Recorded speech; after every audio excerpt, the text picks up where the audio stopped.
कि मध्यकाल या मुगल काल से पहले भारतवर्ष का कोई इतिहास न रहा हो, लेकिन उस पर चर्चा करना किसी को सूट नहीं करता। क्यों?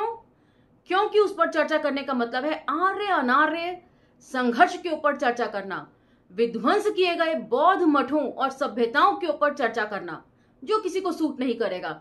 जबकि मुगल काल पर चर्चा करना सांप्रदायिक राजनीति करने वालों को एक फर्टाइल लैंड प्रोवाइड करवाता है अपनी राजनीति को चमकाने के लिए। यूं तो भारत अंग्रेजों का भी गुलाम रहा है औपनिवेशिक काल के दौरान, और सिर्फ अंग्रेजों का क्या, एक से ज्यादा राष्ट्र का गुलाम रहा है, और सबसे ज्यादा दोहन या शोषण भी उसी काल में भारत का रहा है, लेकिन उसके ऊपर भी कोई चर्चा नहीं होती। तो इसी चर्चा को आगे बढ़ाएंगे डॉक्टर राम पुनियानी जी की पुस्तक हिंसा सांप्रदायिकता, मिथक और यथार्थ के माध्यम से। अब तक हम पढ़ चुके हैं कि किस प्रकार हिंदू और मुस्लिम संस्कृतियां जो थीं उनमें विरोधाभास था, लेकिन बावजूद इसके उनके मेल से एक नई और अनूठी संस्कृति का जन्म हुआ, जिसे हम गंगा जमनी तहजीब या सभ्यता के तौर पर या संस्कृति के तौर पर जानते हैं। और साथ ही हमने पढ़ा कि किस प्रकार गुरुओं के संरक्षण में सिख धर्म का उदय होता है और किस तरह उनकी राजनीतिक महत्वाकांक्षा उन्हें मुगल शासकों और हिंदू राजाओं के साथ संघर्ष करने पर मजबूर करती है। तो अब हम यहां से आगे पढ़ेंगे। आभासी दुनिया के मेरे दोस्तों, शालिनी बोल रही हूं। जय भीम, हुल जोहार। आज के चैप्टर का विषय है, चैप्टर 6 है और उसका विषय है औपनिवेशिक काल। इस तरह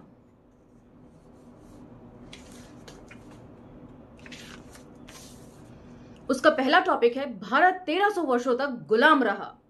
भारत का राष्ट्र के रूप में विकास अंग्रेजों के आने के साथ ही शुरू हुआ। इसके पहले भारत में राजाओं का राज था।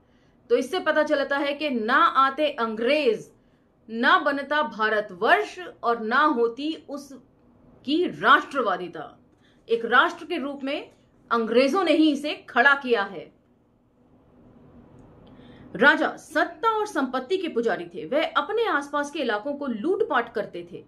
कुछ मुस्लिम राजाओं ने भारत पर आक्रमण किया, यहां लूटपाट की और फिर अपने देश वापस चले गए। जिन मुस्लिम राजाओं ने यहां राज किया, उन्होंने हिंदू राजाओं से गठबंधन किया। तो इससे पता चलता है कि हिंदू राजाओं के साथ गठबंधन या समझौता किए बगैर मुस्लिम शासकों का इस मिट्टी पर टिके रहना संभव नहीं था। तो क्या उसके लिए हिंदू राजा जिम्मेदार नहीं हैं? वे यहीं जिए और यहीं मरे। केवल अंग्रेजों ने भारत को अपना उपनिवेश बनाया, इसीलिए केवल ब्रिटिश काल को, जब भारत राष्ट्र बनने की प्रक्रिया में था, गुलामी का काल कहा जा सकता है। वैसे यहां पर राम पुनियानी जी को पुर्तगाल, फ्रांसीसी और डच का भी नाम जोड़ना चाहिए था, क्योंकि ये भी औपनिवेश कॉलोनियां बनाने में सफल रहे थे भारत में। इसी दौरान राष्ट्रवाद की दो अवधारणाएं विकसित हुई, धर्मनिरपेक्ष प्रजातांत्रिक भारतीय राष्ट्रवाद और सांप्रदायिक राष्ट्रवाद। तो दो तरह का राष्ट्रवाद उदय में आया। एक वो राष्ट्रवाद था जिसमें धर्मनिरपेक्ष और प्रजातांत्रिक मूल्यों को समानता के तौर पर देखा जा रहा था, और दूसरा राष्ट्रवाद जो था वो सांप्रदायिक राष्ट्रवाद बनकर उभर कर सामने आया। यह समझना जरूरी है कि भारतीय राष्ट्रवाद समावेशी था, जबकि सांप्रदायिक राष्ट्रवाद अन्य धर्मों के लोगों को अलग रखने में विश्वास रखता था। इन दोनों राष्ट्रवादों के मूल्य भी अलग अलग थे। भारतीय राष्ट्रवाद स्वतंत्रता, समानता और बंधुत्व का हामी था। तो यहाँ स्वतंत्रता, समानता और बंधुत्वता से ये मतलब ना लगा लें कि ये सिर्फ डॉक्टर अंबेडकर की ही कही हुई बातें हैं। भगत सिंह ने भी अपने कई लेखों में लगातार इन सब बातों का उल्लेख किया है। सांप्रदायिक राष्ट्रवाद जातिगत और लैंगिक पदानुक्रम को बनाए रखने में विश्वास रखता था। तो जातियां तो उसमें अहम थी ही, साथ साथ वो लैंगिक भेदभाव भी बरतना चाहता था। मर्द और औरत का, स्त्री और पुरुष के भेद को बनाए रखना चाहता था। आपके संज्ञान में ला दूं कि बतौर कानून मंत्री डॉक्टर अंबेडकर ने हिंदू कोड बिल की वजह से अपने पद से इस्तीफा दे दिया था। तो जिन राष्ट्रवादी या सांप्रदायिक लोगों के लिए स्त्रियां अहमियत ही नहीं रखती, जो अपनी स्त्रियों को भी अधिकार देना नहीं चाहते, उनके लिए दलित स्त्रियों पर किए गए अत्याचार, उन्नाव हाथरस जैसी घटनाएं क्या मायने रखती होंगी? ये भी विचारणीय प्रश्न है। इसके ऊपर भी विचार किया जाना चाहिए। तो अब इसका दूसरा टॉपिक है, भारत एक हिंदू राष्ट्र है। ऐसा प्रोपेगेंडा आजकल बड़े जोर शोर से फैलाया जा रहा है। तो क्या इसमें सच्चाई है? हिंदू राष्ट्रवाद और भारतीय राष्ट्रवाद लंबे समय से बहस का मुद्दा बने हुए हैं।